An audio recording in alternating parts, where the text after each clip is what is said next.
Hello everyone, my name is Satyadev Singh. आज मैं आप लोगों को एक बहुत ही जबरदस्त और इंटरेस्टिंग टॉपिक पढ़ाने वाला हूं जिसका नाम है वर्ब।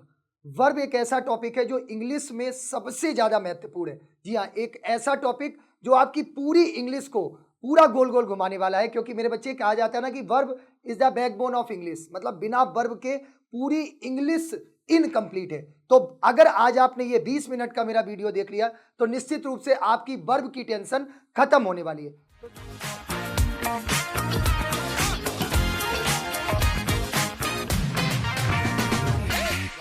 तो सबसे पहले हम लोग आते हैं कि आखिर वर्ब होती क्या है। तो मेरे बच्चे, अगर मैं वर्ब की बात करूं तो वर्ब का मतलब होता है क्रिया। ये तो आपका एक हिंदी वर्ड हो गया कि वर्ब मतलब क्रिया। और अभी तक आपने जो पढ़ा था वर्ब के बारे में, वो ये पढ़ा था कि verb is an action word, कि वर्ब जो होती है वो एक एक्शन वर्ड होता है। बिल्कुल सही ये बात है भैया, इसमें कोई भी डाउट नहीं है कि वर्ब एक एक्शन वर्ड है। जैसे मैंने कहा I am writing a letter, मैं एक पत्र लिख रहा हूं, तो बिना एक्शन के क्या ये पॉसिबल है? बिल्कुल नहीं है। मैंने कहा आई एम ईटिंग फूड, मैं खाना खा रहा हूं, तो ईटिंग फूड मतलब ईटिंग की अगर बात करें तो बिना एक्शन के खाना पॉसिबल नहीं है। तो द थिंग इज, जब भी हम वर्ब की बात करेंगे तो वर्ब को हम डायरेक्ट किससे रिलेटेड करने वाले हैं? एक्शन। और एक्शन क्या होता है? ये आप वाला एक्शन नहीं है, इस एक्शन का मतलब होता है कार्य, यानी कि जो वर्क डन होता है। अब एक बात आती है कि आखिर हम वर्ब को पहचानेंगे कैसे? How we can identify verb in a sentence. देखिए, सबसे बड़ी बात है कि यहां पर हमें यह समझना है कि वर्ब का सेंटेंस में क्या रोल रहता है। जैसे अगर आपसे कोई पूछता है कि क्या सब्जेक्ट के बिना कोई भी सेंटेंस बन सकता है, आप कहेंगे बिल्कुल बन सकता है सर। मैंने कहा क्या ऑब्जेक्ट के बिना कोई सेंटेंस बन सकता है? बिल्कुल बन सकता है। बट क्या वर्ब के बिना कोई भी सेंटेंस फ्रेम हो सकता है? Not possible. याद रखिएगा, वर्ब के बिना कोई भी सेंटेंस फ्रेम नहीं हो सकता है। मैं आपको एक एग्जांपल देता हूं। मैंने कहा he is reading a book, वह किताब पढ़ रहा है, तो यहां पर रीड आपकी क्या है? वर्ब है, इज भी वर्ब है। लेकिन अगर मैंने कहा गो, ये भी क्या है? चले जाओ, तो इसमें केवल एक वर्ड है जिसका नाम है गो, और गो मीन्स क्या होता है? जाना। ये भी एक सेंटेंस है। मतलब सिंपल सी बात है, जब भी कहीं पर भी हम सेंटेंस की भी बात करेंगे तो ये हम कहेंगे कि without verb sentence can not be framed. अब आप समझ सकते हैं कि वर्ब का रोल क्या होता है। लेकिन सबसे बड़ी बात है कि आखिर हम वर्ब को पहचानेंगे कैसे? How we can identify verb in a sentence. तो सिंपल सा फंडा आज आपको बताता हूं, पूरी वर्ब फिनिश। अगर किसी भी वर्ब के हिंदी में अर्थ करते हैं तो ना आता है। जैसे मैंने कहा गो, जाना, रीड, पढ़ना, लाफ, हंसना, प्ले, खेलना, जितनी भी दुनिया में वर्ब है सबके लास्ट में क्या आने वाला है मेरे बच्चों? ना आने वाला है। कोई भी वर्ब उठा के देख लो। मैंने कहा प्ले, खेलना, तो जितनी भी वर्ब है, अगर आपको कोई भी कहता है कि वर्ब कैसे आइडेंटिफाई करेंगे, तो आप सिंपल सी एक बात कहने वाले हैं कि व्हेन वी आस्क और when we translate in Hindi, then we will find ना वर्ड इज प्रेजेंट। जहां पर भी ना दिख जाए समझ लो वहां पर आपका वर्ब होगा। अब एक चीज हमें यहां से समझनी है, जो सबसे सिंपल सी बात है कि भाई वर्ब के आगे हमें, ठीक है, देखिए अब बात आती है कि वर्ब के हमें टाइप्स पढ़ने हैं कि आखिर वर्ब के टाइप्स क्या होते हैं। तो मेरे बच्चे, सबसे बड़ी बात है कि देखिए, जब भी हम इंग्लिश की बात करते हैं ना कि हम कैसे बोल सकते हैं, तो बोलने के लिए सबसे जरूरी मैंने क्या बताया? आपका कॉन्फिडेंस। लेकिन कॉन्फिडेंस से ज्यादा आपकी सबसे ज्यादा, कहते हैं लोग, कहते हैं वोकैब अपनी स्ट्रांग कर लो, इंग्लिश बोलने लगोगे। बिल्कुल सही बात है। अगर आपकी वोकैब स्ट्रांग है ना, आराम से आप इंग्लिश बोल सकते हैं। लेकिन आज से एक चीज और जोड़ लो कि अगर हमें वर्ब की पहचान पता है, हमें वर्ब के बारे में पता है, तो बहुत ही इजीली इंग्लिश बोल सकते हैं। मैं आपको एक यहां से सिंपल सा फंडा बताता हूं। सबसे पहले तो हम यहां पे ये देखेंगे कि वर्ब को मैंने दो पार्ट में डिवाइड कर लिया। एक तो मैंने लिख दिया मेन वर्ब और दूसरा लिख दिया एक्सुलरी वर्ब। अभी मैंने आपको एक सिंपल सी चीज एक बताई थी कि जब भी हम बात करेंगे यहां पर मेन वर्ब की, तो मेन वर्ब का मतलब हिंदी में अगर आप देखें तो क्या बोलते हैं? मुख्य क्रिया। खूब आप लोगों को हिंदी में पढ़ाया गया होगा कि मुख्य क्रिया, मेन वर्ब, मेन वर्ब। इसका सिंपल सा हिंदी में अर्थ कर दिया क्या गया ना। जैसे गो, रीड, लाफ, प्ले, ये जितनी भी वर्ब आपको दिख रही हैं, इनका आप हिंदी में जहां पर भी सेंस करेंगे वहां पर भी इसको ट्रांसलेट करेंगे तो ना आने वाला। लेकिन एक मैंने यहां पे एक चीज जोड़ दी कि सर एक्सुलरी वर्ब क्या होती है? This is the Latin word. ये एक ऐसा लैटिन वर्ड है, ये वर्ब जो होती है ना आपकी, इनका कोई सेंस नहीं होता है। सबसे पहले आपको क्या यहां पे समझना है कि इसका कोई भी अर्थ नहीं होता है, मतलब कोई भी सेंस नहीं होने वाला है, क्योंकि एक्जुअलरी का सीधा सा मतलब होता है हेल्पिंग। हेल्पिंग मतलब ये केवल सेंटेंस में कैसे वर्क करती है, सिर्फ और सिर्फ सेंटेंस को कंप्लीट करने के लिए यूज की जाती है। फॉर एग्जाम्पल, मैं थोड़ा सा आपको यहां पर इसके एग्जाम्पल के बारे में बताता हूं। अगर मैं इस वर्ब की बात करूं, जैसे मैंने यहां पे लिखा एक्जुअलरी वर्ब की बात करेंगे, तो एक्जुअलरी का सीधा सा मतलब क्या है, हेल्पिंग। हेल्पिंग वर्ब मतलब सहायक क्रिया। हिंदी में आप लोग क्या बोलते हैं इसको, कि ये सर सहायक क्रियाएं हैं, मतलब इनका काम कुछ नहीं है, काम इतना सा है कि अगर कहीं पर सेंटेंस कंप्लीट ना हो रहा हो तो इसको हम यूज करते हैं। कौन कौन सी होती हैं, सबसे पहले तो आपका आ जाता है डू, फिर आपका आ जाता है बी, और फिर आपका आ जाता है हैव।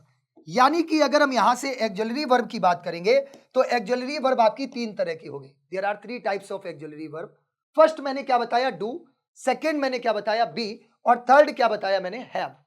तो देखो डू को अगर हम देखेंगे तो क्या होता है, डू, डज और डिड, ये किसके पार्ट हो गए मेरे बच्चे, यहां पर डू के। बी की अगर हम बात करेंगे तो हम क्या लिखेंगे, इज, एम, आर, वॉज, वर और बीन। ये आपके कौन से हो गए बच्चे, ये आपके बी के पार्ट हो गए। मतलब आपको यहां से सिंपल सा एक चीज समझनी है कि जब भी हम कहते हैं कि बी का यूज करना है तो बी को आपको क्या रखना है कि इज, एम, आर, वॉज, वर।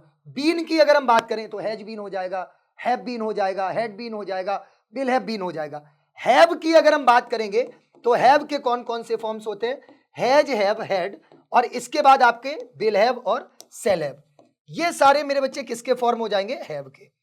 अब एक बात समझना, मैंने आपको यहां पे एक सिंपल सी एक चीज बताई थी कि जब भी हम हेल्पिंग वर्ब की बात करेंगे तो इनका प्रयोग हम केवल किसके लिए करते हैं, सेंटेंस को कंप्लीट करने के लिए। ये जितनी भी आपको यहां पर वर्ब दिख रही हैं, ये सारी मेरे बच्चे कौन सी होती है, इन सब का प्रयोग आप प्रेजेंट टेंस में करते हैं। यानी कि अगर हम बात करें प्रेजेंट टेंस की, अभी मैं इसको देखो, यहां से बात तो वर्ब की हो रही है, लेकिन वर्ब आपकी बिना टेंस के कंप्लीट नहीं हो सकती। तो जितनी भी आपको डू, डज और डिड दिख रही है, कौन से टेंस में यूज होती है, प्रेजेंट टेंस में। इज, एम, आर, वॉज, वर की बात करें तो ये आपकी किस टेंस में यूज होती है, कंटिन्यूअस टेंस में। जैसे मैंने कहा वह खाना खा रहा है, कितना सिंपल सा सेंटेंस है। मैंने कहा ही इज ईटिंग फूड, मैंने कहा तुम क्या कर रहे हो, व्हाट आर यू डूइंग। तुम स्कूल कब जा रहे हो, when are you going to school. तुम बातें क्यों कर रहे हो, व्हाई आर यू टॉकिंग। तुम शोर क्यों मचा रहे हो, why are you making a noise. मतलब जितनी भी आप ये वर्ब देख रहे हैं, is, am, are, was, were, ये सारी कंटिन्यूअस टेंस, मतलब जहां पर वर्क क्या हो रहा हो, लगातार चल रहा हो, कंप्लीट नहीं हुआ है। मैंने कहा वह खाना खा रहा है, work has not been completed, work is going on. मैंने कहा वह खाना खा चुका है, तुरंत हम हैव पर आ जाएंगे। किस पर आ जाएंगे, हैव पर। अगर कोई भी पूछता है ना यहाँ पे कि what is the difference between be and have, तो द सिंपल थिंग इज, जहां पर कार्य कंप्लीट हो, when the work will be, sorry, work is incomplete, तो आप कहेंगे कि कंटिन्यूअस। जहां पर वर्क कंप्लीट हो चुका हो, जैसे मैंने कहा वह खाना खा चुका है, it means work has been done, तो हम क्या कहेंगे, ही हैज ईटन फूड। मैंने कहा वह खाना खा रहा है, वर्क इज इन प्रोसेस, तो हम क्या कहेंगे, ही इज ईटिंग फूड। यही आपका डिफरेंस होता है बी और हैव में। तो सिंपल सा आपने क्या सीखा यहां से, अगर मैं वर्ब की बात करूं तो जितने भी प्रेजेंट टेंस है, प्रेजेंट टेंस के निगेटिव और इंटेरोगेटिव में, निगेटिव और इंटेरोगेटिव में हम डू की फॉर्म यूज करने वाले हैं। कंटिन्यूअस टेंस में हम is, am, are, was, were, been use करने वाले हैं। और हैव यानी कि परफेक्ट टेंस में हम किसका यूज करते हैं, यहां पर हम यूज करते हैं मेरे बच्चे has, have, had, will have और शेल हैव। ये तो बहुत सिंपल सी बात हो गई कि एक्जुअलरी वर्ब क्या होती है। बस तीन में पूरी एक्जुअलरी वर्ब आपकी फिनिश, प्रेजेंट, पास्ट और फ्यूचर।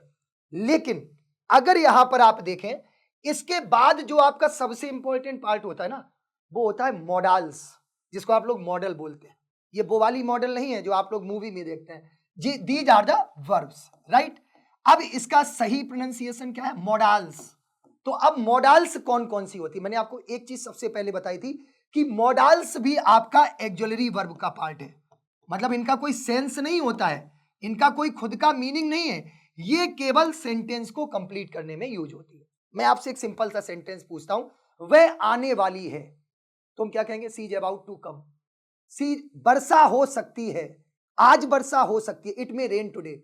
यह कभी नहीं हो सकता, this can not be possible. वह अपना काम समय पर करता है, ये तो प्रेजेंट हो गया, लेकिन मैंने कहा वह ये कर सकता है, ही कैन डू दिस, वह करेगा या उसको अपनी मां की आज्ञा माननी चाहिए, तो ही शुड ओबे हिज पेरेंट्स। तो जितनी भी अगर आप मॉडल्स की बात करें, मॉडल्स आपकी क्या होती हैं, एक्जुलरी वर्ब, ये भी आपकी एज ए हेल्पिंग वर्ब ही सेंटेंस में यूज होती हैं, इनका कोई भी मीनिंग नहीं होता है। अब मैं थोड़ा सा इसके बारे में आपको बता दूं, यहां पे बहुत ही सिंपल सा आपको देखना है। जैसे आपने सुना होगा कैन, कुड, मे, माइट, फिर आपका आ जाता है मेरे बच्चे यूज्ड टू, फिर आपका आ जाता है अबाउट टू। ये जितनी भी आपको मॉडल्स दिख रही हैं, इनको आप क्या बोलते हैं मेरे बच्चे, सारी ये मॉडल्स होती हैं। सबसे सिंपल सी बात आपको ये समझनी है कि मॉडल्स का एक सबसे बड़ा फीचर होता है, वो आपका होता है मेरे बच्चे कि मॉडल्स कभी भी अकेले यूज नहीं होती है। मतलब ये बिना मेन वर्ब के नहीं चल सकती हैं। जैसे मैंने आपको पहले बताया था, जैसे मैंने यहां पे लिख दिया ही कैन, इसका कोई मीनिंग, वह सकता है, क्या है, we don't know about it, लेकिन मैंने लिख दिया he can do this work, वह यह काम कर सकता है। तो सबसे पहले आप यहां पर देखेंगे तो मॉडल्स का सबसे पहला फीचर क्या हो गया मेरे बच्चों, कि यहां पर जो आपका ये कैन यूज हो रहा है, कैन के साथ में आपकी डू आ रही है। डू मीन्स क्या होता है, करना। मतलब मॉडल्स जब भी यूज होती हैं वो हमेशा मेन वर्ब के साथ यूज होती है। किसके साथ यूज होती है, मुख्य क्रिया के साथ। ही में कोई अर्थ नहीं है, मैंने कहा ही में गो नाउ, वह अब जा सकता है, दिस इज द परमिशन। लेकिन परमिशन कब मिलेगी भैया, परमिशन तभी मिलेगी जब इसके साथ आप मेन वर्ब यूज करोगे। क्लियर। अब मैं कुछ आपको बहुत ही इंपॉर्टेंट, जो आपकी इंग्लिश स्पोकन में सबसे ज्यादा यूज होती है, उसके बारे में बता देता हूं। सबसे पहले मैंने आपको बताया था कि अबाउट टू, कि अबाउट टू का यूज कहां पर करते हैं। देखिए सबसे पहले इसको हिंदी में अगर आप देखें तो क्या बोलते हैं, वाला और वाली, है ना, ठीक है, ये वो वाला वाली नहीं है, मतलब जहां पर कोई काम नियर फ्यूचर में होने वाला हो। नियर फ्यूचर मतलब निकट भविष्य में होने वाला हो। जैसे मैं आपको एक एग्जांपल देता हूं, अगर यहां पर आप इस वर्ब को देखें, इस मॉडल्स को देखें, जैसे मैंने कहा, अभी मैंने बोला था कि वह आने वाली है। अब इसका मतलब क्या है कि वो अभी थोड़ी देर में आ रही होगी, आप इंतजार कर रहे हैं, सी विल कम। तो यहां पर क्या है, ये नियर फ्यूचर में ये चीज हो रही है। हाँ, तो बच्चों मैंने आपको यहाँ पे सबसे सिंपल सा फंडा क्या बताया, मैंने कहा वह आने वाली है, मतलब ये घटना कहां पे होने वाली है, ये इंसिडेंट पास्ट में नहीं, प्रेजेंट में, नियर फ्यूचर, निकट भविष्य में। मैंने कहा वह खाना खाने वाली है, वह अपना काम करने वाली है, she is about to complete her work, वह अब जाने वाली है, she is about to go. तो सिंपल सी बात याद रखनी है आपको, कहीं पर भी आपको कोई भी ऐसा इंसिडेंट दिया जाए जिसमें निकट भविष्य, नियर फ्यूचर की बात करें, तो आपको क्या लगाना है, अबाउट टू प्लस वर्ब की फर्स्ट फॉर्म। अबाउट टू तो आपको लगाना है, लेकिन याद रखना है कि वर्ब की फर्स्ट फॉर्म का यूज करते हैं। इसको आप वैसे इन्फिनेटिव भी बोलते हो, ये भी वर्ब का पार्ट है, मैं आपको बताता हूं बाद में। तो यहां पर आपने किसका यूज किया, अबाउट टू। अब बच्चे अगर आप यहां से देखें, एक आपका बहुत ही प्यारा मॉडल है यूज्ड टू, कि सर यूज्ड टू का यूज कहां पर करते हैं। तो सबसे पहले ध्यान रखिएगा, यूज्ड टू का यूज आप करते हैं पास्ट हैबिट के लिए, मतलब ऐसी हैबिट जो पास्ट में थी, प्रेजेंट में नहीं है, प्रेजेंट में नहीं है। अगर हम यहां से देखें, मैंने यहां पे एक एग्जांपल लिखा कि वह टहला करता था, मतलब अब नहीं टहल रहा है, तभी तो गड़बड़ काम हो गया ना, वह टहला करता था, तो ये पास्ट हैबिट की बात है, प्रेजेंट में वो नहीं कर रहा है, तो क्या कहेंगे हम, he used to work, he used to work. तो जब भी कोई ऐसा इंसिडेंस जो कहां पर हो, पास्ट में हो, बट प्रेजेंट में कंटिन्यू नहीं है, पास्ट में जो हो चुका, ठीक है। मैंने कहा वह खाना खाया करता था, अब इसका मतलब नहीं खा रहा है, हो सकता है फ्यूचर में भी ना खाए। तो सिंपल सी बात है, जहां पर भी आप पास्ट हैबिट की बात करोगे तो वहां पर हम किसका यूज करते हैं, यूज्ड टू का यूज करते हैं। ऐसे ही अगर आप एक और देखें तो एक आपका मेरे बच्चे, मैं नेक्स्ट पेज पे लिख देता हूं, बहुत ही प्यारा सा मॉडल से, एक आप लोग यूज करते हैं हैज टू, एक आपका होता है मेरे बच्चे हैव टू, फिर आपका होता है एक विल हैव टू और सेल हैव टू। बच्चे इसमें बहुत ज्यादा कंफ्यूज होते हैं, बोलते हैं सर ये मतलब क्या ही बवाल है, मतलब इंग्लिश मैं आपको सिखा के ही मानने वाला हूं, ठीक है। ये बिल्कुल भी देखो सिंपल सी बात है, यहां पे अगर आपके बेसिक्स क्लियर है ना, कॉन्सेप्ट आपके क्लियर है, इंग्लिश में आपके अगर verb, tense, active, passive, direct, indirect, preposition, conjunction, interjection, जितने भी टॉपिक हैं, क्वेश्चन टैग, सभी अगर आपने एक बार बढ़िया से पढ़ लिया ना, बेसिक्स अगर क्लियर कर लिए, तो आपके लिए इंग्लिश बहुत इजी होने वाली है, जो आज मैं बनाने वाला हूं। तो बच्चे देखो, has to, have to, will have to और शैल हैव टू, यहां पर एक सबसे सिंपल सी बात समझनी है। अगर आपने थोड़ा सा टेंस पढ़ा होगा तो हैज टू और हैव टू का प्रयोग आप प्रेजेंट टेंस में करते हैं। अगर हम यहां पर देखें, विल हैव टू और शैल हैव टू, इसका प्रयोग आप मेरे बच्चे फ्यूचर टेंस में करते हैं। और एक आपका आ जाता है हैड टू, तो हैड टू का यूज आप कहां पर करेंगे, पास्ट टेंस। अब मेरे बच्चे सबसे बड़ी बात है कि आखिर इनका यूज कहां पर करते हैं। अगर कहीं पर भी कंपल्सन की बात आ जाए, आप कहेंगे सर कंपल्सन मतलब मजबूरी की बात आ जाए, वहां पर आप किसका, या फिर नेसेसिटी भी बोलते हैं, जहां पर कोई काम करना क्या हो, आवश्यक हो, नेसेसिटी हो, तो वहां पर आप किसका यूज करते हैं, has to, have to, will have to, shall have to, had to. जैसे मैंने कहा वह ये किया करता था, ये तो आपका यूज टू हो गया, लेकिन मैंने कहा तुम्हें ये काम करना पड़ता है, दिस इज योर कंपल्सन, ये आपकी मजबूरी है, करना पड़ता है, कैसे भी करो, तो आप किसका यूज करेंगे, हैज टू और हैव टू। फॉर एग्जाम्पल, मैं यहां पे कुछ एग्जाम्पल लिखता हूं, एकदम सिंपल सिंपल से एग्जाम्पल जो आप लोग बहुत ज्यादा बोलते हैं। जैसे मैंने यहां पे लिखा, तुम्हें यह काम करना पड़ता है। देखिए इंग्लिश आप कितने इजी वे में सीखेंगे, अब बिल्कुल एकदम, अब आप लोग भी इंग्लिश बोलने वाले हैं। वह तुम्हें यह काम करना पड़ता है, फिर मैंने लिख दिया कि तुम्हें यह काम करना पड़ेगा। दो सेंटेंस मैंने ये लिख दिए। अब देखो यहां से एक चीज तो समझ में आ रही है कि करना तो पड़ेगा भाई, नहीं करोगे तो ये तो दिस इज द कंपल्सन। तो आप क्या लिखोगे, you have to do this work, you have to do this work, यानी कि तुम्हें यह काम करना पड़ता है। तो ये आपकी क्या हो गई, कंपल्सन हो गई, नेसेसिटी होगी। मैंने कहा तुम्हें यह काम करना पड़ेगा, फ्यूचर की बात हो गई, तो आप क्या कहोगे, sir you will have to do this work, you will have to do this work, ये आपका फ्यूचर की बात हो गई।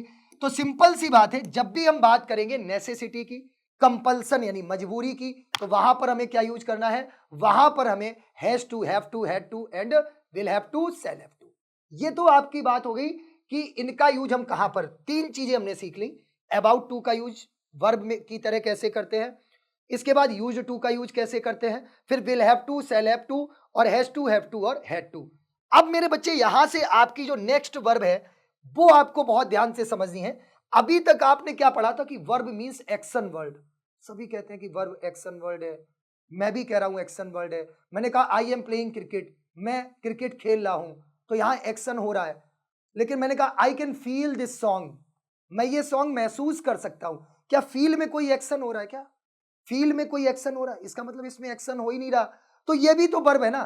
तो सिंपल सी बात है, वर्ब केवल एक्शन वर्ड नहीं आप कह सकते हैं। यानी दो तरह की वर्ब आपकी और हो गई, एक तो आपकी हो गई स्टेटिव वर्ब और एक आपकी हो गई डायनेमिक वर्ब। अब थोड़ा सा यहां पे ध्यान से समझने की जरूरत है कि आखिर स्टेटिव वर्ब और डायनेमिक वर्ब क्या होती है, what is the difference between stative verb and dynamic verb. देखो बच्चे, जो वर्ब आपकी एक्शन शो करे वो तो आपकी होती है डायनेमिक वर्ब, लेकिन जो वर्ब आपकी एक्शन शो ना करे, जो एक्शन शो ना करे, वो आपकी क्या होती है मेरे बच्चे, स्टेटिव वर्ब। अब एक नया फंडा मिल गया कि सर अभी तक तो सबने बोला था कि verb is an action word, आप कह रहे एक्शन शो नहीं करता है, ये कौन सा नया फंडा दे दिया। बिल्कुल भाई, देखिए मैं यहां पे अगर मैंने लिखा आई एम कुकिंग फूड, वैसे मुझे बनाना नहीं आता है बट एग्जाम्पल दे रहा हूं, आई एम कुकिंग फूड, मैं खाना बना रहा हूं या पका रहा हूं, तो कुकिंग यहां पर क्या है भैया, ऐसा तो है नहीं बिना हाथ पैर चलाए आप खाना बना देंगे, बैठे हैं ख्यालों में खोए हैं, खाना बना जा रहा है, नो, यहां पर क्या हो रहा है, एक्शन हो रहा है। लेकिन अगर मैं इसको यहां पे लिख दूं आई कैन फील दिस, मैं से महसूस कर सकता हूं, तो यहां पर फील क्या है, ये आपका एक्शन शो नहीं कर रहा है, यानी ये आपकी स्टेटिव वर्ब हो जाएगी और कुकिंग आपकी क्या हो जाएगी, डायनेमिक वर्ब हो जाएगी। तो यानी कि दो वर्ब के टाइप आपको और पता चल गए। अगर कोई पूछता है what is the difference between stative verb and dynamic verb, so the simple thing is Stative verb is a verb that does not show action, but dynamic verb is a verb that denotes action. This is the difference between both. अब आ जाते हैं next पे। एक एक चीज को हमें बहुत ध्यान से समझना है। एक मेरे बच्चे यहां पर आप देखें, एक तो आपका हो जाता है कैन और एक आपका हो जाता है मे। इसमें बच्चा बहुत ज्यादा, may I come in sir, can I come in sir. बहुत से बच्चे कंफ्यूज होंगे कि सर इसमें मे आई कम इन सर, या मैंने कहा मे आई कम इन, दूसरा मैंने कहा कैन आई कम इन, तो इसमें से कौन सा सेंटेंस सही है? मेरे बच्चों दोनों सेंटेंस सही है, बट दोनों का यूज अलग अलग है। अगर यहां पर हम बात करें तो मे का प्रयोग भी आप परमिशन के लिए करते हैं, जहां पर आदेश लेने की बात हो। कैन का यूज भी आप किसके लिए करते हैं? परमिशन के लिए। लेकिन मेरे बच्चे दोनों में डिफरेंस क्या है? हम कहां पर कैन यूज करेंगे? देखो, कोई पढ़ा लिखा आदमी मिल गया ना और आपका सीनियर है, अगर आपने उससे बोल दिया ना कैन आई कम इन, तो ढंग से क्लास लगा देगा, ठीक है। तो देखो, कैन का यूज आप करते हैं इनफॉर्मल वे में, ध्यान से समझिएगा। इनफॉर्मल वे में, इनफॉर्मल वे मतलब जैसे आप अपने फ्रेंड से कोई परमिशन ले रहे हैं, जैसे मेरा कोई फ्रेंड है, मुझे उससे पैसे लेने हैं या मुझे उससे कोई बुक लेनी है, तो मैं क्या कहूंगा? Can I use your pen? क्योंकि फ्रेंड से बात कर रहे हैं भाई, कुछ नहीं तो जबरदस्ती ले लेंगे। मुझे अगर तुमसे पेन लेना हो, I am your educator, I am your teacher, तो मैं क्या कहूंगा? Can I use your pen? क्योंकि मैं यहां पर कैसे बात कर रहा हूं?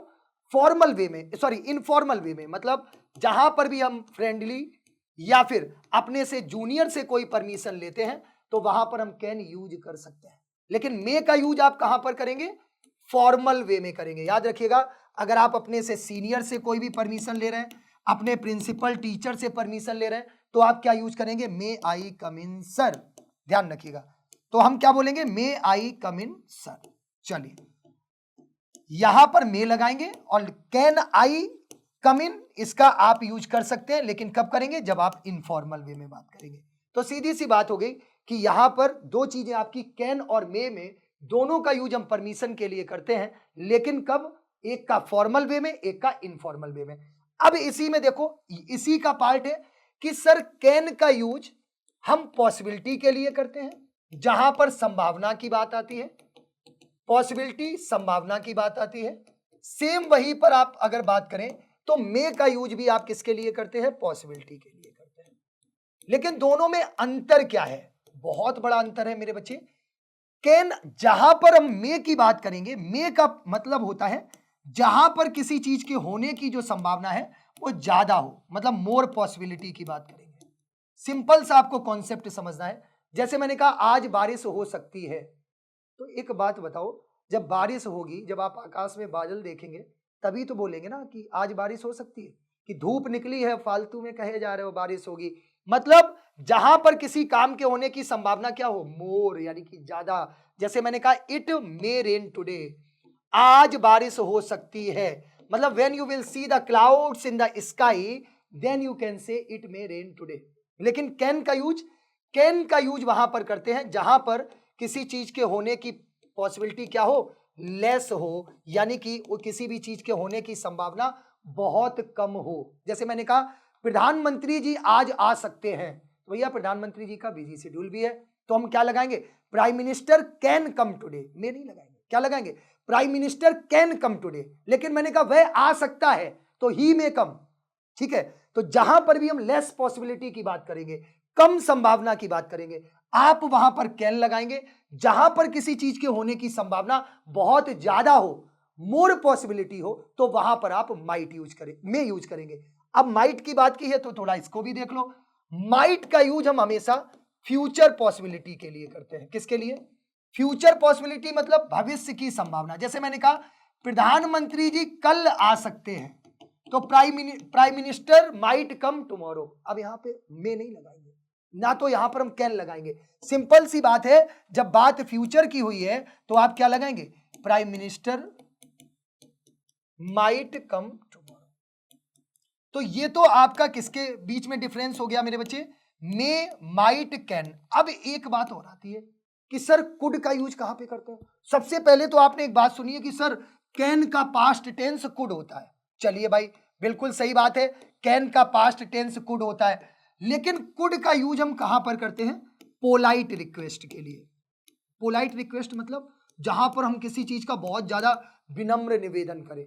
मुझे किसी से पैसे उधार लेने हैं, मैं क्या करूंगा, क्या कहूंगा, वो भाई पैसे दे दे, कभी नहीं देने वाला। क्या कहेंगे, क्या तुम मुझे पैसे उधार दे सकते हो? वहां पर आप क्या करोगे, पोलाइट रिक्वेस्ट ही तो करोगे। तो आप क्या लिखोगे, क्या तुम मुझे पैसे उधार दे सकते हो, मतलब could you lend me money, क्या तुम मुझे पैसे उधार दे सकते हो। तो ये आपका क्या हो गया मेरे बच्चे, पोलाइट रिक्वेस्ट। मतलब आप यहां पर एक चीज देखो कि कितना बारीकी से चीजों को हमें समझना है। कैन का यूज, मे का यूज, माइट का यूज, कुड का यूज, जितने भी ये यूजेज हैं केवल और केवल कॉन्सेप्ट पे, कुछ भी नहीं रटना है। इंग्लिश मतलब बेस्ड ऑन द कॉन्सेप्ट। तो जहां पर भी, जैसे मैंने कहा क्या तुम मेरा ये बॉक्स उठा सकते हो, तो क्या कहोगे, पोलाइट रिक्वेस्ट ही करोगे। आपको बहुत ही विनम्रता पूर्वक कहना पड़ेगा, तो क्या कहोगे, could you lift this box. Simple सी बात है, जहां पर भी हम कुड की बात करेंगे तो वहां पर किसकी बात होगी, पोलाइट रिक्वेस्ट की बात होगी। अब मेरे बच्चे यहां पर एक चीज आपको समझनी है, अगर हम वर्ब की बात करें तो देखिए कोई भी वर्ब भी हो सकती है, नाउन भी हो सकता है, एडजेक्टिव भी हो सकता है। मैंने आपको एक सिंपल सी बात बताई, कोई भी पार्ट ऑफ स्पीच जो होता है वो केवल और केवल फंक्शन पर वर्क करता है। जैसे मैं आपको एक एग्जांपल दूं, आप लोगों ने गुड सुना होगा, एक गुड होता है, गुड्स भी होता है और गुड भी होता है। मेरे बच्चे ये तीन वर्ड है और इन तीनों के पार्ट्स ऑफ स्पीच अलग अलग है। एक गुड मीन्स आपका होता है अच्छा, तो ये तो आपका एडजेक्टिव हो गया क्योंकि ये क्वालिटी बता रहा है। जैसे मैंने कहा you are a good student, तो what is the quality of you, कि आप गुड हैं, अच्छे हैं, ठीक है। एक गुड्स मीन्स होता है सामान, जिसको आप लोग लगेज कहते हैं। क्या कहते हैं, लगेज कहते हैं। अब भैया लगेज जो होगा वो क्या होगा, नाउन होगा। अब ये तो आपका एडजेक्टिव होने वाला नहीं है। थर्ड, एक गुड मीन्स होता है भलाई करना, मतलब किसी के साथ अच्छा करना। और मैंने आपको एक बात बताई थी कि जहां पर भी ना वर्ड आ जाए वो क्या होती है, वर्ब होती है। तो मतलब आप यहां से देखो, एक वर्ड एडजेक्टिव भी है, एक वर्ड नाउन भी है और एक वर्ड वर्ब भी है। सिंपल सा फंडा। वर्ब जहां पर भी हम पहचानेंगे, हिंदी में अगर आपने ट्रांसलेट किया ना आ जाए, समझो वो वर्ब है। तो यहां पर आपको एक चीज समझनी है कि जो भी आपके पार्ट्स ऑफ स्पीच होते हैं वो किस पर बेस्ड होते हैं, वो बेस्ड होते हैं फंक्शन पर।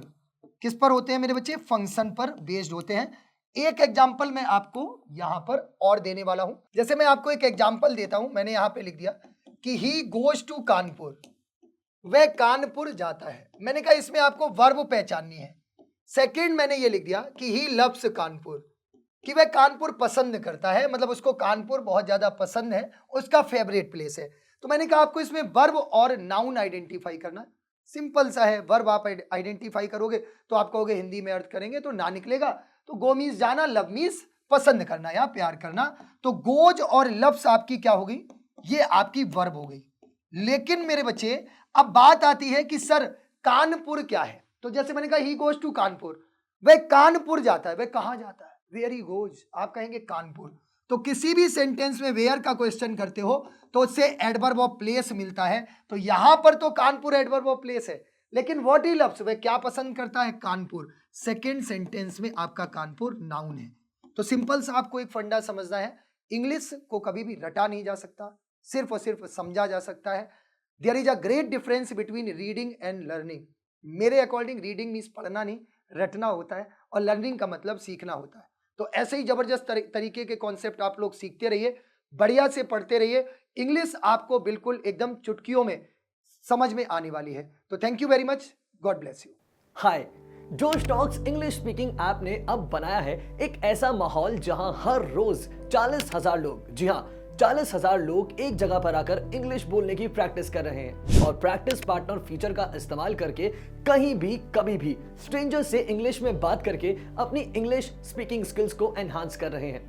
हमारे ऐप को अब तक 55,000 लोगों ने ट्राई करके प्ले स्टोर पर 5 स्टार रेटिंग दी है। इस ऐप को यूज करके हमारे यूजर्स ने अपने बिजनेस को ग्रो किया, एमएनसीज में जॉब इंटरव्यू क्लियर किए और साथ ही साथ इंग्लिश कोचिंग सेंटर खोले। जोश टॉक्स का ये ऐप आता है सिर्फ 449 में, जो कि ₹2 प्रतिदिन से भी कम है। पर आपके लिए, जी हाँ, सिर्फ इस वीडियो के व्यूअर्स के लिए हम लेकर आए हैं एक कूपन कोड ENG10, जिससे आपको मिलेगा 10% का एडिशनल डिस्काउंट और आपको मिलेगा सब्सक्रिप्शन सिर्फ 449 में। तो आज ही 24 आवर फ्री ट्रायल लेकर अपने करियर में बेहतर बने।